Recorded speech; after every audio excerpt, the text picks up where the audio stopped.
안녕하세요. 프림나무 정성수입니다. 자, 이제 바야흐로 봄나무를 채취하는 계절이 돌아왔습니다. 그리고 이제 요즘 한참 봄나무를 수확들 하십니다. 봄나무 중에서도 이렇게 보이는 두릅순을 좋아하시는 분이 매우 많습니다. 그래서 요즘 두릅순을 생산하기 위해서 아니면 내가 집에서 조금 심어서 그거를 따서 드시기 위해서 묘목을 식재하시는 분이 상당히 많이 계십니다. 그렇지만 이제 그분들 중에서도 지식이 매우 부족한 분들이 매우 많습니다. 그래서 저희 나름대로 안타까운 마음도 들기도 하고요.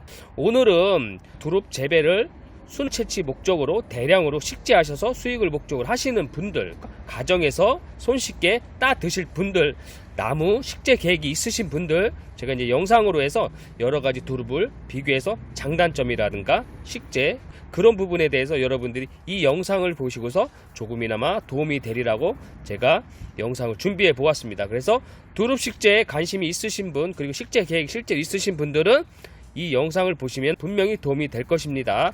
우리 시중에 많이들 생산되고 그리고 이제 판매 유통되는 두릅이 보통 한 이렇게 이제 크게 여러 가지가 있긴 있습니다. 근데 대체적으로 판매가 많이 되는 두릅이 이렇게 있습니다. 먼저 가시가 전혀 없는 이렇게 민두릅 나무가 있고요. 그리고 이제 예전부터 재래종으로 심어오던 참두릅 나무가 있습니다. 그리고 요즘 순이 좀 크다고 해서 순창에서 재배하는 순창 두릅이 있고요. 그리고 이제 제가 입이 닳도록 선전하고 장점이 많다고 하는 요 신고두릅이 있습니다. 제가 신고두릅을 홍보를 많이 하는 이유는 단 한 가지예요. 판매가 잘 되기 때문이에요. 그렇기 때문에 소비자분들이 많이 찾는 나무는 분명히 이유가 있습니다. 타 품종에 비해서 장점이 있기 때문에 찾는 것이기 때문에 저희는 트렌드를 찾아서 신고두릅을 재배하고 홍보를 하는 것입니다. 요렇게 제가 한번 4가지 두릅을 준비해 봤는데, 두릅을 식재하시면서 가장 궁금한 거는 당연히 같은 나무에서 어느 순이 가장 클 것인가, 그것입니다.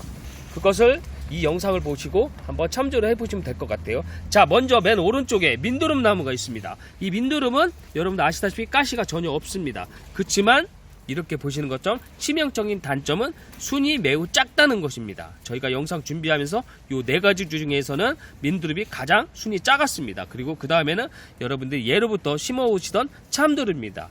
이 참두릅은 민두릅에 비해서는 순이 좀 큰 편입니다. 그리고 이제 요즘 순이 크다고 해서 많이들 식재하신 순창두릅입니다. 순창두릅인데 참두릅과 민두릅에 비해서는 순이 좀 큰 편입니다. 그리고 제가 홍보를 많이 하는 신고두릅입니다. 이 신고두릅은 영상에서 보시는 것처럼 타 품종과 비교가 전혀 되지 않을 순의 크기를 지니고 있습니다. 참고로 이 실험은 거의 제가 볼 때는 1.5cm 정도 내외 같은 굵기의 나무에서 제가 영상을 제작하는 것입니다. 보시는 것처럼 이 신고두릅은 3가지 품종에 의해서 월등히 큽니다. 정말로 거의 2배가 큰 것 같아요. 한 20cm 정도가 나옵니다. 이 정도 1.5cm 두께에서 20cm의 순의 크기가 나옵니다. 그리고 보시는 것처럼 대가 굵습니다. 다른 거에 비해서 순 대가 굵기 때문에 여러분들이 이거를 식재하시고 음식으로 드실 때 씹히는 식감 분명히 느끼실 겁니다. 맛은 거의 비슷합니다.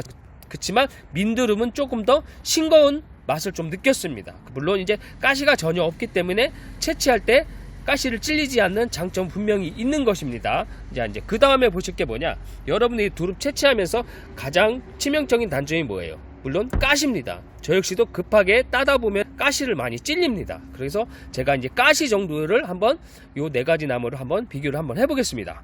민두릅은 말 그대로 민이기 때문에 가시가 전혀 없다고 보시는 게 맞아요. 가시가 전혀 없습니다. 그리고 이게 참두릅입니다. 참두릅은 이렇게 가시가 많습니다. 무수히 많아요. 보시는 거죠. 참두릅은 가시가 매우 많다. 제가 볼 때는 이 넷 중에서 가장 많은 것 같아요. 그리고 이 순창두릅, 순창두릅도 이렇게 보시면 정화 부분, 밑에 부분 가시가 별로 없는 것 같지만 이렇게 밑으로 내려가면서 가시가 매우 많습니다. 참두릅보다는 좀 덜한데 그래도 엄청 많습니다. 그 다음 이제 마지막 신고두릅을 볼게요. 신고두릅 같은 경우는 이렇게 가시가 물론 있지만 이렇게 이제 눈이 있는 마디에 가시만 조금 있다는 걸 볼 수가 있습니다. 제가 볼 때는 기존 참두릅의 거의 10분의 1 수준의 가시만 있는 것입니다. 그리고 참고로 참두릅은 이렇게 계속 키워도 가시가 많이 있지만 신고두릅은 3년이 지나면서 가시가 거의 없어요. 탈피가 많이 됩니다. 그래서 여러 가지 면으로 봤을 때 신고두릅이 장점이 많은 것입니다. 그리고 이제 그 다음에 여러분들이 정화 부분 어미순을 채취를 하고 나면 사실 이제 두릅나무라는 게 어미순만 가지고는 제가 볼 때는 고생한 만큼의 두릅의 순을 채취할 수가 전혀 없습니다. 그렇기 때문에 측가 부분, 아기순도 상당히 중요한데요. 보시는 것처럼 이렇게 이제 거의 이 민두릅에서는 측가순을 딸 수가 없고, 요 참두릅도 마찬가지. 따도 순이 매우 작습니다. 그리고 이 순창두릅도 마찬가지. 눈이 거의 작아요. 이렇게 보시면 신고두릅은 이렇게 눈이 큽니다.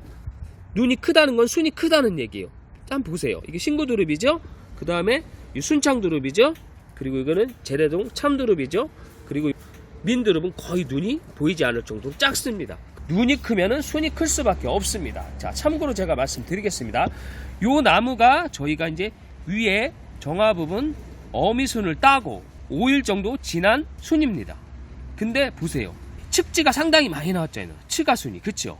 측가순도 이렇게 큽니다. 제가 비교했을 때 이 측가순이 길이로 봤을 때는 물론 두께라든가 이런 면에 비해서는 이렇게 정화 부분을 참두릅이라 할지라도 이 신구들이 따라갈 수는 없지만 이렇게 길이 면에서 봐서는 오히려 더 커요. 그렇기 때문에 마디마디마다 다 딸 수 있잖아요. 이런 신구두릅은요. 순이 가장 크고 측지순도 이렇게 크게 딸 수 있다는 장점을 가진 게 오로지 신고두릅이라는 겁니다. 제가 볼 때는요. 그래서 지금으로 봐서는 여러분들 식재하실 때 가장 유리한 건 당연히 신고두릅이라 할 수가 있습니다. 예, 그래서 정리를 하면은 그렇습니다. 일단 순이 타품 중에서 매우 크고 순이 굵기 때문에 식감도 제대로 느낄 것이고, 그리고 맛 또한 좋고, 그리고 무엇보다도 이렇게 측가 부분에서도 순을 딸 수 있기 때문에 생산량이 타품중에 비해서는 비교가 안 될 정도로 신고두릅이 많은 것입니다. 그리고 이제 가시 또한 다른 두릅에 비해서 가시가 현저하게 적기 때문에 여러분들은 신고두릅을 식재하시는 게 여러모로 당연히 수익으로 연결이 된다는 것, 그거를 제 소견을 한번 말씀드리는 겁니다. 여러분들이 물론 맛을 보시고서 어느 두릅이 맛이 좋다, 그래서 이걸 내가 단점을 감안하더라도 식재하시겠다 하시면은 제가 어쩔 수 없는 것이지만, 제가 맛을 본 결과로는 큰 차이가 없었기 때문에 저는 신고두릅을 가장 추천을 하는 것입니다. 예, 그래서 우리 초보자분들 물론 이제 이렇게 좋은 순을 생산하기 위해서는 가장 기본적으로 수반되어야 할 것이 재배지입니다. 재배지가 불량하면은 순이 크게 나올 수 없을 뿐더러 순도 맛이 없을 것이고, 나무 또한 고사가 많이 될 것입니다. 두릅은 제가 재배하는 나무 중에 가장 배수에 취약한 작물이었습니다. 그래서 여러분들은 절개지라든가 아니면 경사진 밭이라든가 아니면 야산이라든가 이런데 두릅나무를 식재하시는 것을 제가 추천하는 것입니다. 그래서 오늘은 이렇게 두릅 재배에 식재에 관심이 있으신 분들, 여러분들이 이 영상을 보시고서 조금이나마 참조하셔서 식재를 하면 좋을 것 같습니다. 여러가지 두릅을 비교하는 시간 한번 가져보았습니다. 유익한 정보 되셨으면 좋겠습니다. 감사합니다.